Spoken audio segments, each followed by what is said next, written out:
Hello everyone, welcome back. Study ম্যাথমেটিক্সের প্রত্যেকে স্বাগত জানিয়ে ক্লাস 7 থেকে chapter 23 page number 269 video part number আজকে 4 করব। আজকে আমরা ডি এর কোশ্চেনটা দেখব।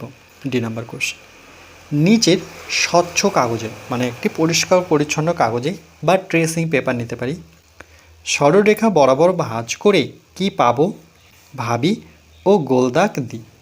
যেমন এই ছবিটাকে আমরা যদি ভাঁজ করি এই বরাবর, তাহলে কোনটার মতো দেখতে হবে?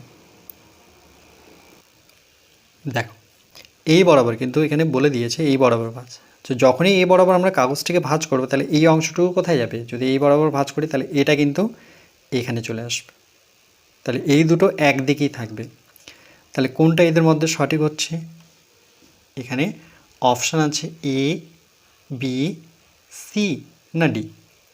যেমন এটা ক্ষেত্রে কিন্তু হবে না, কেন? এই তীর চিহ্নটা দেখো নিচে আসে, নিচে তো কখনোই আসবে না, এর জায়গায় থাকবে, এর জায়গায় থাকবে, তাহলে এখানে আসবে। এখানে একটা আছে, তাহলে এটা হবে না, এটা তো হবে না, এটা ঘুরে গেছে, তাহলে এটা হবে। দেখো তীর তীর তীর চিহ্ন যেখানে আছে সেখানেই আছে, মানে এটাকে যদি ভাঁজ করি তাহলে ভাবো এটা তো এখানে আসবে, যখনই আমি এটাকে ভাঁজ করব তাহলে এটা এখানে আসবে, তার মানে option B is the correct answer. আমি একটি কাগজ নিলাম আর এই বরাবর যদি ভাঁজ করি,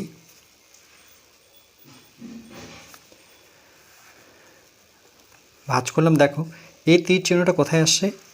এই যে দেখো তীর চিহ্নটা কিন্তু এইখানে চলে আসছে, অর্থাৎ এই যে তীর চিহ্নটা এই কাগজের সাথে কিন্তু এই বরাবর তখন আসবে, তাহলে এটার সাথে ম্যাচ হচ্ছে। ওকে, এবার 2 নাম্বার, এই ছবিটি দেখতে কেমন হবে যদি আমরা এই বরাবর ভাঁজ করি? এই বরাবর যদি ভাঁজ করি তাহলে দেখতে কেমন হবে?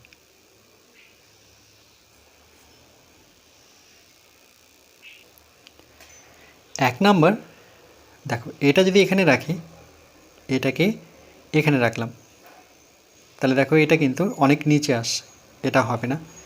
এটা দেখো দুটো আলাদা আলাদা দিকে তো যাবে না, তাহলে এটাও হবে না, তাহলে থাকলো আমাদের অপশান বি। এটা হচ্ছে না কেন? দেখো তার কারণ এদের যে জায়গা পরিবর্তন হয়েছে, এই দিকটায় গোল ছিল, এই গোলটা দেখো এই দিকে সরে আসছে, তাহলে এটা হচ্ছে না।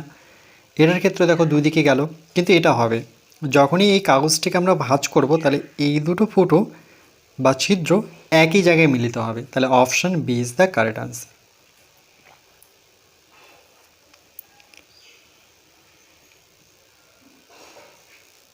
একটি কাগজের টুকরো নিয়ে যদি বোঝাই, এটা দেখো এখানে একটি বিন্দু, এখানে একটি বিন্দু, এটি সরলরেখা, এই বরাবর যদি ভাঁজ করি, দেখো এই সরলরেখা বরাবর ভাঁজ করে দেখো দুটো বিন্দু কিন্তু একই জায়গায় মিলিত হচ্ছে, ভালো করে লক্ষ্য করো। এইদিকে ঠিক উল্টো পাশে ওই বিন্দুটি আছে। ওকে, হয় উপরে থাকতে পারে নতুবা নিচে থাকতে পারে, তাহলে দুই রকমভাবে থাকতে পারে। তো এখানে কিন্তু এই রকমভাবে দেখিয়েছে, এটা কিন্তু এই রকমভাবেও সম্ভব। ওকে, যেহেতু এরকম আর কোনো ছবি নেই, একটাই ছবি আছে, তাহলে এটাকেই আমরা উত্তর নেব। এরপর পেজ নাম্বার 270, 3 নাম্বার, এই ছবিটি দেখতে পাচ্ছি একটি সরলরেখা আর এভাবে দুটো দুটো বাহু নিয়ে, মানে অনেকটা কোণ টাইপ। তো এই বরাবর ভাঁজ করলে এরকম হবে কি? অপশান বি হবে না অপশান সি হবে? দেখো এই বরাবর যদি ভাঁজ করি তাহলে এটা কিন্তু এখানে চলে আসবে, রাইট? এই বিন্দুটা এখানে চলে আসবে, মানে এরকম হবে ছবিটি। তাহলে কোনটার মতো দেখতে? এটার মতো তো নয়, এটার মতো তো নয়, না এটার মতো, এটার মতো তো নয়, তাহলে option B is the correct answer. কেমন করে? এই যে দেখো আমি সেম একটি ছবি নিয়েছি, এবার কাগজটিকে এই বরাবর যখনই ভাঁজ করব, তাহলে দেখো এই বিন্দুটি কিন্তু এখানে আসছে, এই যে দেখো এই বিন্দুটি পেলাম।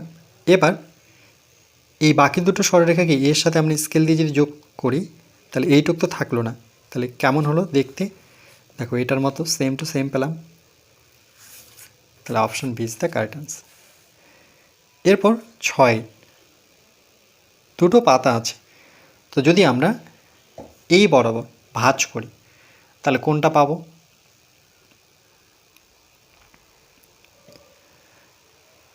একটা তো পাবো না, কেন কি? এই বরাবর যখন ভাঁজ করব, যদি পাতা দুটো দেখতে একই রকম হয় তাহলে কিন্তু এটা পাবো, এটা হবে না, কেন কি? এটার সাথে এটা মিশে যাবে। ওকে, তাহলে option B is the correct answer. কেন কি এই বরাবর যখনই ভাঁজ করবো পাতা দুটো যদি আকারে একই রকম দেখতে হয়, একই মাপের হয়, তাহলে এই পাতার সাথে এই পাতা মিশে যাবে, তাহলে option B is the correct answer. এরপর 7 দাগের দুটো দুদিকে বল, ধরো বৃত্ত আছে, মাঝ বরাবর একটি সরলরেখা। এবার যদি এই সরলরেখা বরাবর ভাঁজ করি তাহলে এটার সাথে কিন্তু এটা মিশে যাবে, অর্থাৎ option B is the correct answer. এটা হবে না, আলাদা তো হবে না। এটাও দেখো দুটো আলাদা আলাদা, দেখো এখানে একটি বৃত্ত, এখানে একটি বৃত্ত, কিন্তু একদম দুটো আরেকটার সাথে, একটা আরেকটার সাথে মিশে যাবে, অর্থাৎ এগুলোকে বলা হয় প্রতিসম। আমরা শিখেছিলাম প্রতিসম চ্যাপ্টার।